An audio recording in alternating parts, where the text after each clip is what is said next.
Hello guys, welcome back to Ride On Academia. Today we are going to be looking at the manufacturing account, alright?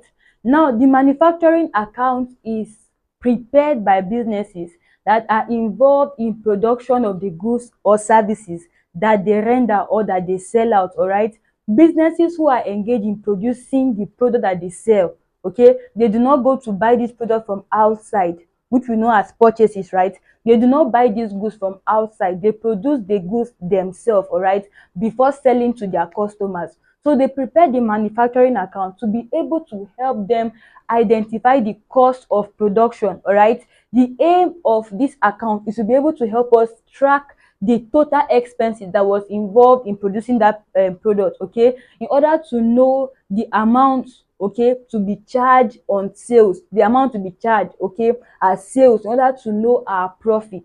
All right, now I'm going to be showing us in this video, we're going to just be looking at the concept of the manufacturing account, right? Then in our subsequent video, we're going to be looking at the manufacturing trading profit and loss account. All right, now for the format of our manufacturing account, like we always do for every account we prepare, all right, for every account we are preparing, the first thing we must be able to do is to identify the name of the owner of that account. That's the name of the business that has this particular account, right?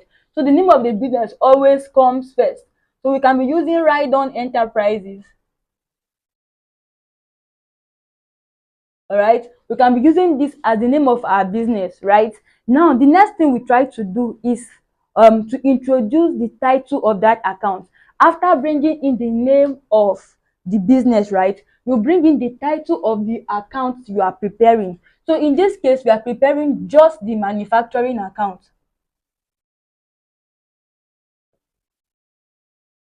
All right, now it is addressed for the year ended. All right, for the year ended. The year can be any month, okay? We can have different year ends, right? So I'm going to be using the normal year end that we always know, which is 31st December, right? So for the year ended 31st December, let's use 2024.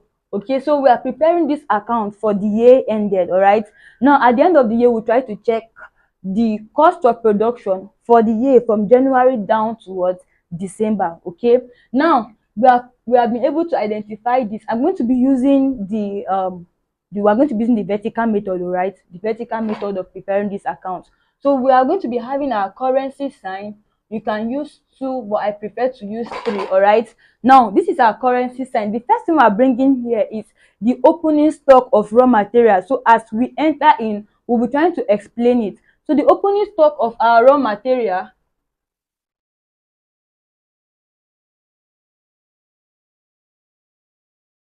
the opening stock of raw material refer to the cost or the value of the raw material that was available at the beginning of the year. All right, the value of the raw material are what we use in production, right? So when we say raw material, they are used directly. We call them direct materials in many cases, direct, because they are used in production of what? The goods. They form part of the goods, of the final product. All right, so the opening stock of raw material we're talking about is the bulk of the raw material that was available at the beginning of the business year. All right, so when we have that, we have to consider that. All right, then now we have to make adjustment for raw material that was purchased during the year. Then we begin to look at what? Purchases.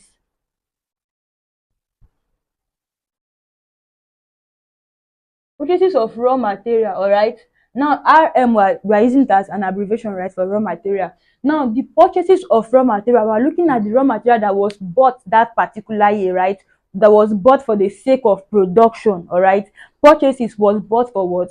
Production. So these goods were bought, these materials, right, raw materials, because they're no longer final goods, were bought for what? Production.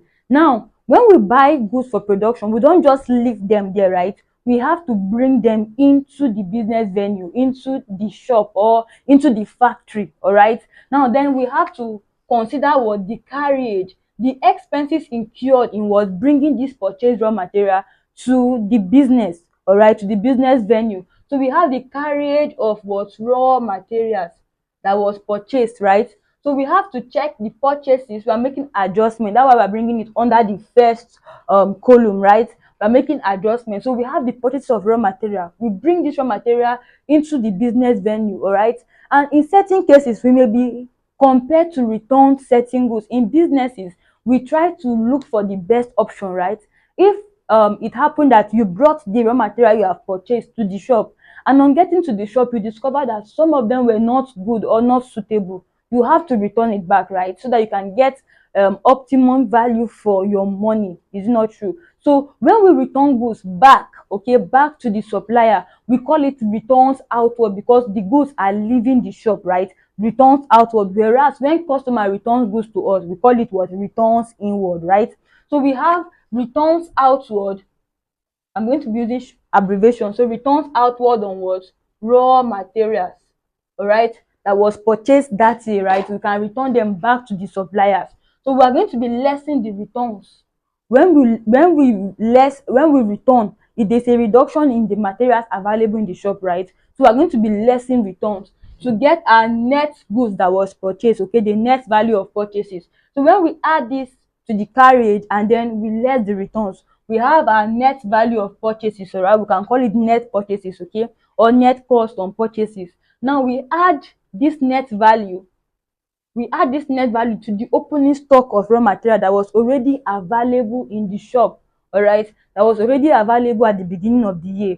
We can add this to get the total raw material available for use. So when we add our net purchases of raw material, right, the net cost of purchases of raw material to the opening stock of raw material, what we have, this value, we call it what? The cost of raw material available for use. I'm using abbreviation because of space, right? So the cost of raw material available for use in the shop is what we have when we add the net value of what? The purchased material to the available raw material in the shop, all right? Now we've gotten this. This is the total value of raw material that was available for use in the shop. But the truth is that not all of this will be used, right? Not all of this material will be used that particular year. We will still have leftover. That's what we call the closing stock, all right? So the closing stock of raw material refers to the raw materials that were not fully used, all right, that were not used that particular year. So we have to less the closing stock on raw material, right, to be able to know the total raw material that we used for that year, all right? So we are going to be reducing this closing stock. So we have to say closing stock, that's the remnant, all right? So this is the closing stock of raw materials for that year, all right?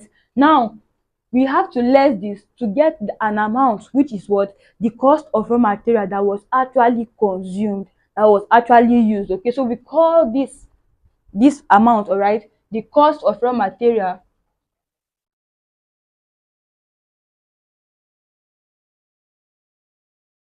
So this is the cost of raw material consumed, all right? Now we have gotten the total value of our direct material, which is this. We've gotten the total value of our direct material. Now what we try to do in manufacturing account is that we try to consider the direct material, direct labor, direct expenses, which we know as the prime cost, the component of the prime cost, right? And then we also consider indirect expenses. Everything that happens in the manufacturing account is looking at the factory, right, where these goods are produced. We are looking at the factory. When we talk about the manufacturing account, we are considering the factory where these goods are produced, all right? So if we consider the direct material, like I said, direct material, they form part of the finished goods. They form direct part. You can literally see them in the finished goods. For example, if we have bread, you can see that you can identify flour. They form part. You can identify flour, you can identify butter, you can identify water, you can identify certain materials. These are what we call direct materials, okay? They refer to basically our raw material. So when we get the cost of raw material, we also want to see the cost of direct labor. Direct labor refers to workers that were directly involved in producing every unit of the final product, all right? The workers that were involved directly in production, that is, we can either call them the production workers or factory workers, right? These people were directly involved in what? Producing the goods and services, all right, producing the goods that the company will sell out to its customers. So we call it direct labor. This is a direct material we have arrived at, right? The next thing we look at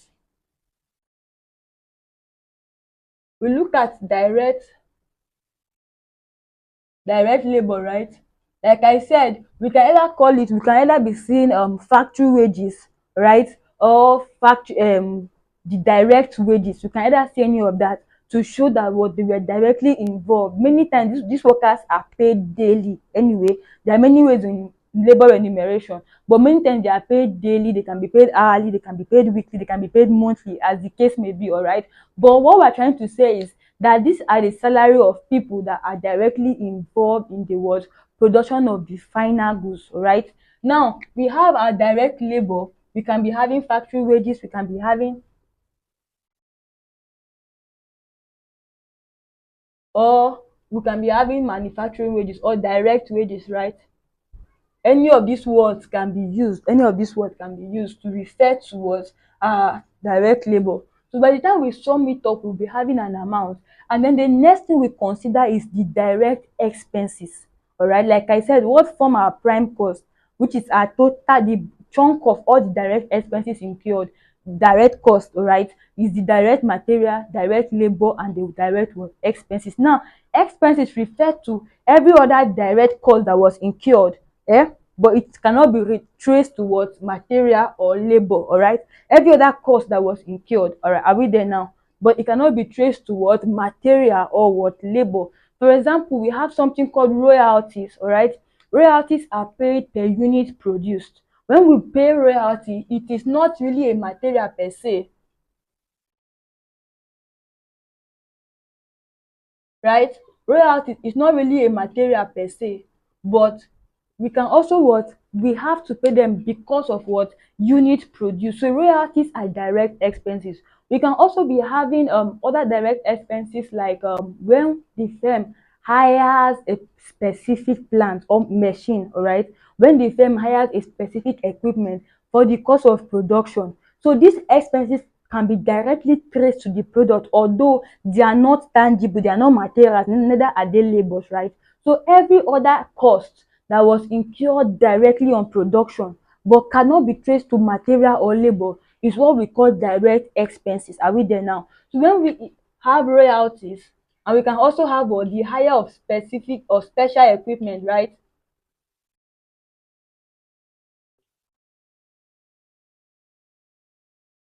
You can have the hire of a special equipment specially for what producing this particular unit, all right. So when we hire, that hire will occur because of this product, all right. So we can also call it what a direct what expenses. So when we have direct expenses and then we add with sum of the total direct expenses added to the total direct labor added to the total direct material, when we sum them up, all right, use or can be having 4 stars. When we sum them up, right, we can be having, what we have here is our what prime cost.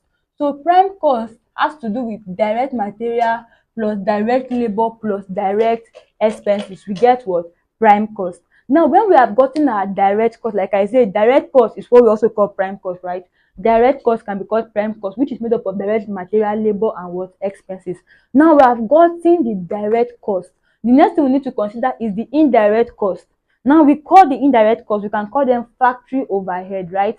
Factory overhead, that means there are other expenses that were incurred in the factory, but they may not really be traced towards production, directly to production. Are we there? They were incurred in the factory. Now we begin to have things like rent, we begin to have things like lightning, right? They cannot really be traced particularly to this product, all right, because many products can be produced in that particular firm, not just this product. But when we trace rent, it is an indirect expenses, right? When we trace rent, we trace lightning, we trace maybe supervisors. Now we can have a supervisor working, not really producing goods anyway, but he can be working there monitoring those who are producing the goods, right? So when those who produce goods are called direct labor, those who supervise them, they're not really involved in production, but they just help to monitor those who are producing. So they form part of the indirect expenses, indirect labor, right? So we try to look at factory overhead. So the factory overhead we have, they can also be called what? The indirect expenses. You can have indirect materials, indirect labors, indirect expenses. You can have your fuel, okay? Fuel, they not really form part of maybe the final product, but they were really used as materials in production. You can have wood for those who produce bread, right? This wood. We can have cleaning materials like your omo, like there are a lot of things that we are used in the factory, all right, but they don't really form part of the what? Finished goods. When you begin to consider maybe supervisor's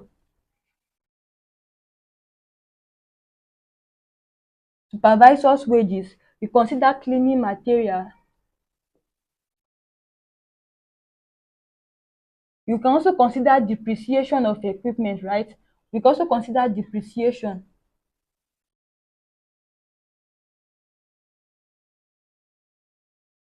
right? We can consider depreciation of equipment. We can also consider what? Utilities, all right? We can have electricity, water, all right, etc. So when we consider all these expenses, these are what form what? Your factory overhead or indirect expenses, right? And then when you add them up,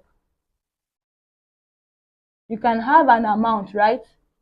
Yes, we have an amount. Now what we do is, when we have gotten to this point, we now consider the work in progress. Work in progress refers to goods that we have already started working on them, but we have not finished the work, right? So it is called a work in progress. It is not yet a completely processed product, right? But at the same time, it's no longer a raw material. So we are going to be adding the opening stock of of work in progress, right? The opening stock of work in progress, which is the work in progress, the unfinished work available at the beginning of the year. And then we're going to subtract the closing work in process or progress, which is the unfinished work available at the end of the year. All right. So we're going to add opening work in progress. We have it as our opening WIP, right? We're going to be adding opening WIP, right? And then we're also going to subtract, right? We'll subtract the closing work in process, so that we can know the value of or the value, like we say, we want to know the cost of what? Goods produced. We want to know the total expenses incurred in producing goods, all right? So we are going to deduct the closing work in process, that is the work that was unfinished at the end of the year, right? So when we deduct, let's reduce a lot of it so that we can have, yes, so we are going to be having this, all right? Should we make this of 3? We're going to be having this. So this is what we call what? The cost of what? Production. This amount is what we call the cost of what? Production for the year. This is the cost of production. Now, in certain cases and instances, right, businesses may try to compare the cost of production to the market value of this particular goods, the cost at which the company produces goods, to the market value, if at all they would have purchased directly from the market, what is the value, and then they compare to the cost of goods produced by them in the company, in order to know if there is profit in what they are producing or there is a loss. Are we there now? Which can also be useful for decision making, right? Now, when a business produce goods and then they try to check the differences when compared with the market value, right? If the market value is higher compared to the production cost for the factory, then it means there is a profit, right, on production. Many times we tend to consider that we can also add profit on production to our cost of production to get the market value of goods produced, which we can now transfer to our trading profit and loss account. All right. Now, the next thing we're going to do is we're going to be taking the particular question and then we'll be solving together for better understanding. All right. So stay with us. All right, welcome back. Now, as you can see before us, we want to solve this particular illustration, right? We want to use this information that was given to us to prepare the manufacturing account, although we are going to be using it to prepare the manufacturing trading profit and loss account anyway. But for this particular video, I'm going to be showing us the manufacturing account from this particular information, all right, or this illustration. Now, as you can see, we are giving the raw material purchase, manufacturing wages, as you can see, factory sundry expenses, the stock at the first. Now, this stock now refer to our opening stock, right? You can see the stock for raw material, stock for work in progress, stock for what finished goods, right? Then we have our sales and depreciation. Now, this information may not really be given in an orderly way, so it is your own responsibility to what arrange this information, right, using the format that was already what given. All right, now the next thing we're going to be looking at is the additional information, right?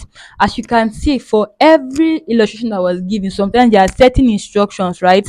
Now we are asked that the rent and rate should be apportioned for factory, all right, and then administration, selling and what distribution. That means we have to split the amount for rent and rate, okay, based on factory, administration and what selling and distribution. So when we have in the manufacturing account, we're going to be treating the rent and rate for the factory, right, whereas in the trading profit and loss account, we'll be treating the apportionment for the administration and then the selling and distribution. All right, now we are giving 50%, meaning any amount we have for rent and rate, we have to take 50% of it for what, for factory. Now we have our closing stock for raw material, which is always outside of the illustration, right?